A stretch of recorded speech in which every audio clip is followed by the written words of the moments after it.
বাবু, ওইটা কি হচ্ছে বেটা? হ্যালো ফ্রেন্ড, আসসালামু আলাইকুম সবাইকে। এই যে এটা হচ্ছে আমার খাটের উপরে, এটা বিছানো আছে, ঠিক আছে, যাতে গরম ধরবে। তো সেই ভিতরে ঢুকছে, এটার ভিতরে ঢুকে ভিতরে শুয়ে থাকবে। এই যে পা দিয়ে বসে থাকবে। তাহলে কি বলা যায় এই ইঁদুরকে?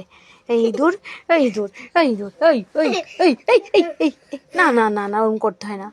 ওরকম করো না, করো না, করো না, করো না, করো না, না না না। ওই দেখে বারণ করছি তো আমাকে মারছে। আর এইটুকু বাঁদরের কি রাগ, বাপরে বাপরে, কি না মানে মারছে। এই, এই, এই, এই, এই। শোনো শোনো শোনো, তোমার শরীর ভালো আছে? ভালো আছে? তার জন্য বদমাইশি করছো? তো এত বদমাইশ করলে হবে? হবে? এত বদমাইশ করলে হবে?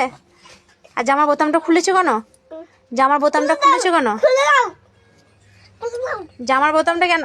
ওটা খুলতে হবে না, মাঝেরটা কেন খুলেছো সেটা আমি বলছি।